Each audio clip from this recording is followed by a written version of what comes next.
Hello students, कैसे आप सब। उम्मीद करते हैं आप सब ठीक होंगे। और चलिए इस वीडियो में बता देते हैं कि आखिरकार पेपर 1 का जो फर्स्ट शिफ्ट का एग्ज़ाम जो हो चुका है उसका क्वेश्चन लेवल कैसा था। मैंने आपको बताया था कि जैसे जैसे क्वेश्चन की अपडेट आ रही है वैसे वैसे आपको हम वीडियो के माध्यम से पूरी जानकारी देंगे। तो चलिए अभी एक स्टूडेंट ने पूरे क्वेश्चन का जो है तैयार करके मुझे भेजा है और वही जानकारी आप सबों को दे रहा हूं। साथ ही साथ खुद से भी बहुत सारे क्वेश्चन कलेक्ट करने के बाद ये वीडियो आप सबों के लिए खास तौर पे जिनका एग्जाम जो है आने वाले तिथियों को होने वाले उनके लिए काफ़ी महत्वपूर्ण होने वाला है कि किस तरह से क्वेश्चन पूछे जा रहे हैं, आखिरकार क्वेश्चन का लेवल क्या है। तो फर्स्ट नंबर क्वेश्चन जो है वो ये था कि सर्वाधिक एल्युमिनियम उत्पादन कहाँ होता है। ये भी क्वेश्चन जो है इस बार पूछा गया था पेपर 1 में जो फर्स्ट शिफ्ट का सीटेड था। साथ ही साथ कुडुक जो है वो कहाँ की भाषा है तो आपको पता ही होगा, ये पूरे के पूरे एनसीईआरटी के बुक से लिया गया है।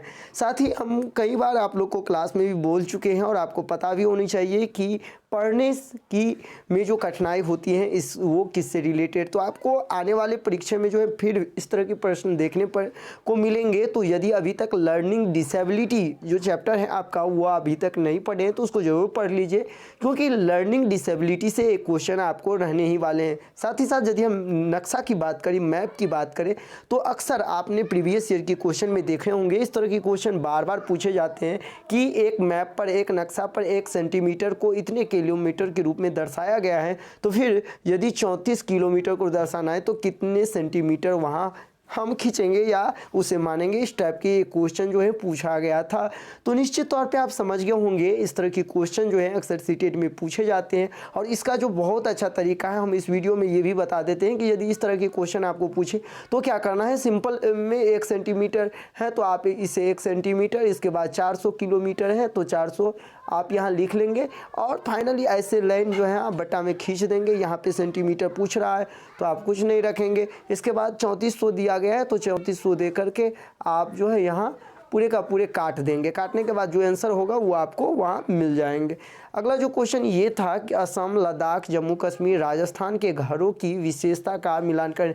यानी कि जिस तरह से आप यहाँ देख रहे हैं उस तरह से एक असम दिया हुआ था, फिर लद्दाख दिया था, फिर जम्मू कश्मीर, और यहाँ उनके घरों का कौन जगह पे कहाँ, और ये मिलान करने वाले प्रश्न इस तरह से पूछे गए थे। तो आने वाले एग्जाम में भी आपको जो है आवास से रिलेटेड, चूँकि आपके ये थीम है पर्यावरण अध्ययन का, तो उस थीम से रिलेटेड ये क्वेश्चन आपको रहने वाले हैं। इसके बाद था कौन केंद्र शासित प्रदेश नहीं है। तो यानी कि इसमें हम ये समझेंगे कि केंद्र शासित प्रदेश से रिलेटेड भी एक क्वेश्चन जो है सीटेट में पूछा गया है। तो इसको आपको जो है कवर कर लेना है, अपना आने वाले एग्जाम में आपको देखने को मिलेगा। फिर इसके बाद है स्लॉथ के बारे में। तो देखिए जब हम बात करें स्लॉथ के बारे में, जानवर बहुत चाहे वो बाघ के बारे में हो, चाहे वो चिंपांजी के बारे में हो, चाहे वो फिर हाथी के बारे में हो, चाहे फिर और भी जो जंतु हैं उनके बारे में, तो स्लॉथ के बारे में भी पूछा गया है। तो आने वाले एग्जाम में ऐसा भी हो सकता है कि हाथी, आपको बंदर, इसके बाद और भी जितने जानवर आपने एनसीईआरटी के बुक में पढ़ा है उनसे रिलेटेड आपसे पूछ सकता है। तो इस क्वेश्चन को भी इसके आधार पर आप कवर कर लेंगे। इसके बाद आपके थीम से रिलेटेड पूछा था कि 6 थीम को सही क्रम में सजाइए, यानी कौन थीम सही है कौन गलत। यानी कि आप ऐसे समझे कि कुछ हो सकता है इसमें, क्योंकि क्वेश्चन बहुत सारे याद नहीं रह पाते हैं लाइन टू लाइन, तो इसको आप इग्नोर करके चलेंगे। लेकिन जो क्वेश्चन का मेन, जो क्वेश्चन किस टॉपिक से पूछा गया था वो कहीं ना कहीं आपको समझ में आ गया होगा कि थीम से रिलेटेड भी क्वेश्चन जो है वो आए थे। इसके बाद जो है वो ये है कि कहाँ के लोग उल्टा देखते हैं। तो यहाँ ये उन्होंने स्पष्ट कर दिया है कि ये पूरा प्रश्न याद नहीं है और इसी टाइप का क्वेश्चन था, यानी कि इसका जो ऑप्शन है वो क्या था वो उनको पता नहीं है, इसीलिए वो इस तरह से लिखे हैं। चलिए हम बढ़ते हैं और भी क्वेश्चन की तरफ। और क्वेश्चन ये है कि आप देख सकते हैं यहाँ ईंधन के बारे में बच्चों को ईवीएस में कैसे हम अवगत करवाएंगे। तो पहले भी आपको बता चुके हैं कि ईंधन के बारे में बच्चों को जो पढ़ाएंगे तो डॉक्यूमेंट्री फिल्म के आधार पर हम बच्चों को पढ़ाते हैं। तो कहीं ना कहीं जो है वो इस तरह के क्वेश्चन इस बार सीटेट में पूछे गए, जो आखिरकार आप वही जो प्रीवियस ईयर की बार बार हम बात कर रहे थे वही पुनः इस बार भी वही हुआ है। और आने वाले जो चाहे वो 17 की एग्ज़ाम हो, 20 को 21 की एग्ज़ाम हो, सब में आपको इसी तरह के क्वेश्चन देखने को मिलेगा।